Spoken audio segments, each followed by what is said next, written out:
We're back at Cafe Campagne, a casual French restaurant in the heart of downtown Seattle.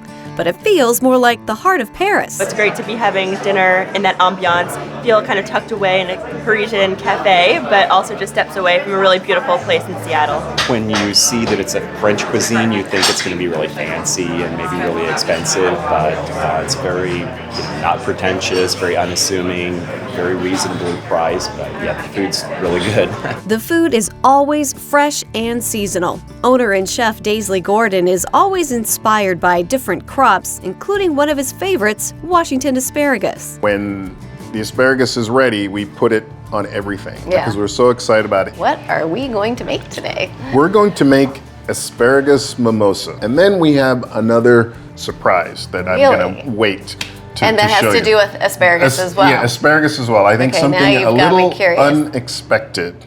We have some gorgeous asparagus here, and they're big too. Big fat asparagus. I have never seen asparagus this big before. We grow them big in Washington, That's the way we like them. We have a guy named Merv who is from Yakima. Okay. And our sort of summer season begins when I get a call from Merv. We found that the fat ones actually, we like the flavor. We thought they were a little sweeter. Yeah.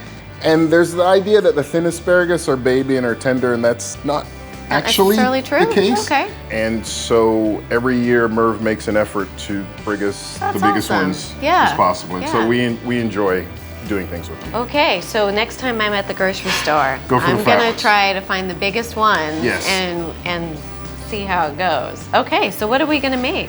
The first thing we're going to make is an asparagus mimosa. Now I think of a mimosa as something I drink, but that's not the case. Well, but it's connected. A sort of treatment in French sort of terminology has to do with the resemblance to the mimosa flower. Okay. The yellow and the white. To start our mimosa salad, we get the asparagus ready to be blanched by snapping off the ends. I asked Daisley what to look for when buying asparagus at home. Just want to get it as fresh as possible. I think in a similar way like corn, once the asparagus sits, it loses its moisture, it loses the sugar. So luckily for us, it gets harvested and shows up at our door. I need Merv's number. Right. Next, we put our asparagus in boiling salted water. Once the color starts to become more vibrant, we put the asparagus in an ice bath. How beautiful that is. That is gorgeous. Look at the... Yeah.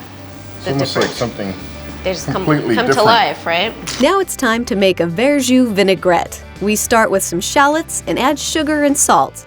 Then Daisley adds in the verjus. It's a nice sort of mellow, acidic component. It gives a little zip, but it's not as harsh as vinegar. We finish the vinaigrette by adding Dijon mustard, lemon juice, and olive oil. So we're gonna toss the asparagus in that, but it's gonna go on a bed of mayonnaise, basically. Okay, a bed of mayonnaise. A bed of mayonnaise. Who doesn't want to recline on a bed of mayonnaise? We make our bed of mayonnaise by combining an egg yolk, vinegar, Dijon mustard, some more shallots, and a canola olive oil blend. We finish the mayo off with salt and pepper. Homemade mayo. No reason to buy the stuff in the jar. Then the last item will be the eggs. So we'll find out why this is called a mimosa. Okay. We both begin to chop hard-boiled eggs. Then Daisley smashes the egg yolks. Soon, it's time to assemble the dish. First, Daisley lays down the mayonnaise. He tosses the blanched asparagus with the verjus vinaigrette and lays them on the plate. Daisley completes the mimosa look by topping it off with the chopped eggs. Then it's finally time to try this beautiful dish. Get a little bit of everything here. There we go. Oh yeah? That's the sound that we want. So before we go, we have one more thing. With the asparagus? Another thing with asparagus, Okay. it's a little bit different, a little bit unexpected than asparagus ice cream. What? I think it's interesting, and but you know, What's I'm crazy been the for reaction? asparagus. I think most people like it, and then some people go, no. To make Daisley's asparagus ice cream, we have to make a base using chopped asparagus, sugar, milk, cream, vanilla, and egg yolks. Once we get the ice cream base at the right consistency and temperature, we pour it through a strainer and into an ice bath. See, we've got nice color. Oh yeah, there you go. And it's nice and cool.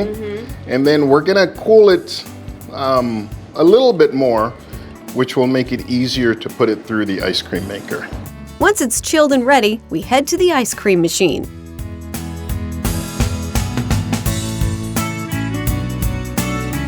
so Here's pretty. our ice cream. I love it. The color is fantastic. Yeah, right? it came out. Now it's time for me to taste this green treat and see what I think. That's delicious. I like Who green knew? things. Who knew? Who knew? That's fantastic. Thank you so much.